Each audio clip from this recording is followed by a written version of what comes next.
Halo sobat, apa kabar? Ketemu lagi di channel Naga. Di sini saya akan melanjutkan Fractal Donghua full spoiler. Tanpa lama-lama lagi kita tonton sampai habis.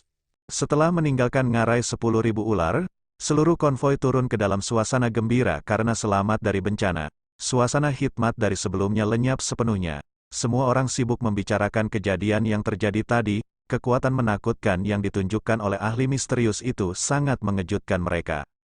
Haha, cara melarikan diri dari ular bajingan Siamang tadi seperti ular bodoh yang dipukuli hingga pingsan. Sungguh menyenangkan. Meskipun kami hampir habis, bisa melihat ular iblis Siamang, dengan reputasinya yang ganas, diubah menjadi cara yang menyedihkan membuatnya berharga. Ini karena kekuatan besar dari sesepuh itu, dari apa yang dikatakan Siamang. Tetua itu seharusnya adalah seorang alkemis, menurut tebakanku, dia setidaknya harus menjadi alkemis tingkat 6, kalau tidak, akan sangat sulit baginya untuk mengandalkan kekuatan spiritualnya untuk menakuti Siamang.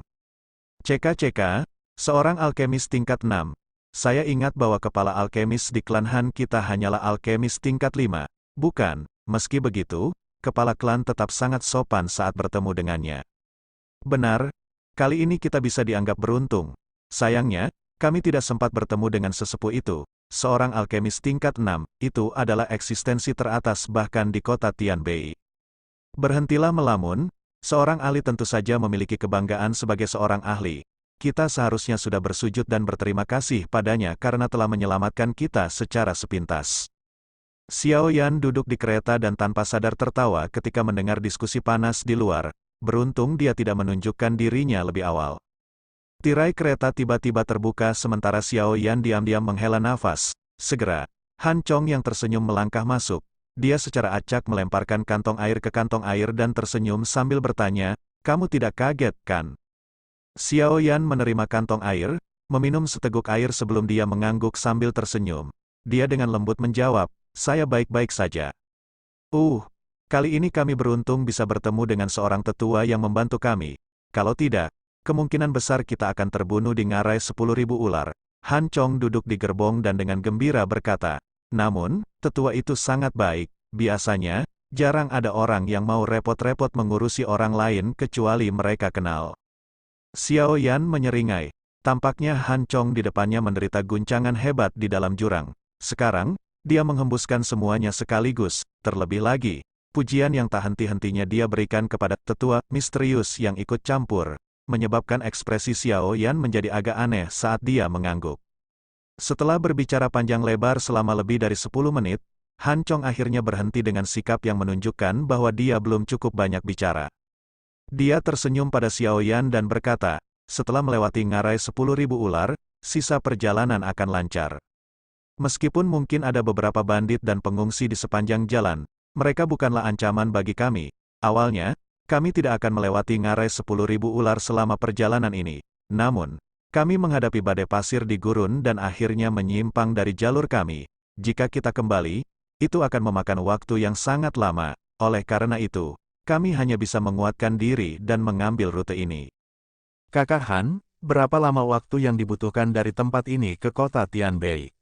Xiao Yan tiba-tiba mengerti. Dia masih ragu mengapa kelompok Han Sui tidak diterima oleh para ahli yang dikirim oleh klan Han meskipun mengetahui bahwa mereka harus melewati ngarai 10.000 ular di sepanjang jalan. Setelah mendengar ini, dia mengerti bahwa mereka telah mengubah rute. Dia menganggukkan kepalanya, ragu-ragu sejenak, dan akhirnya mengajukan pertanyaannya. "Kalau semuanya lancar, masih ada sekitar 6 hari lagi." Han Chong berpikir sejenak sebelum menjawab. 6 hari ya?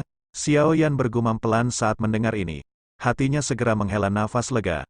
Luka-lukanya sebagian besar akan pulih dalam waktu 6 hari. Pasti akan ada cukup banyak ahli ketika mereka sampai di kota itu. Jika dia tidak memulihkan kekuatannya dengan cepat, kemungkinan besar dia akan menghadapi banyak masalah. Lagi pula, dimanapun seseorang berada, seseorang hanya berhak berbicara dan mampu melindungi dirinya sendiri hanya jika ia memiliki kekuatan. Xiao Yan berencana untuk mulai mengumpulkan informasi tentang Hall of Souls begitu dia mencapai kota Tianbei. Jika memungkinkan, dia akan menuju ke lembah api terbakar dan mendapatkan 2 perubahan tersisa dari 3 perubahan misterius api langit. Begitu dia memiliki kedua perubahan ini, dia seharusnya mampu bersaing langsung dengan elit Douzong bahkan jika dia tidak menggunakan api teratai Buddha marah.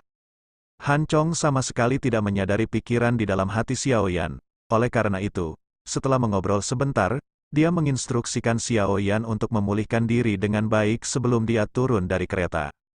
Konvoi tersebut mengikuti jalan utama dan menuju ke selatan, perlahan-lahan bergerak menuju kota Tianbei, yang jaraknya agak jauh. Karena semua orang mengetahui bahwa Xiao Yan terluka parah, jarang ada orang yang mengganggunya setelah Han Chong pergi. Ini memberinya waktu untuk memulihkan diri dengan tenang. Kekuatan spasial ini sepertinya telah tertinggal ketika kekuatan spasial di dalam terowongan luar angkasa dihancurkan. Setelah itu, entah kenapa, tidak tersebar. Sebaliknya, itu menyatu dengan Doukiku. Ini benar-benar merupakan berkah karena bencana. Xiao Yan merenung sejenak sebelum bergumam pelan. Namun, apapun alasannya, diriku yang sekarang sepertinya memiliki sedikit kemampuan untuk mengendalikan kekuatan spasial. Meskipun sangat lemah, aku benar-benar memilikinya. Sudut mulut Xiao Yan perlahan terangkat menjadi senyuman. Sebuah tangan terulur sebelum dia tiba-tiba mengepalkannya. Saat dikepal, ruang di depannya benar-benar membentuk sedikit.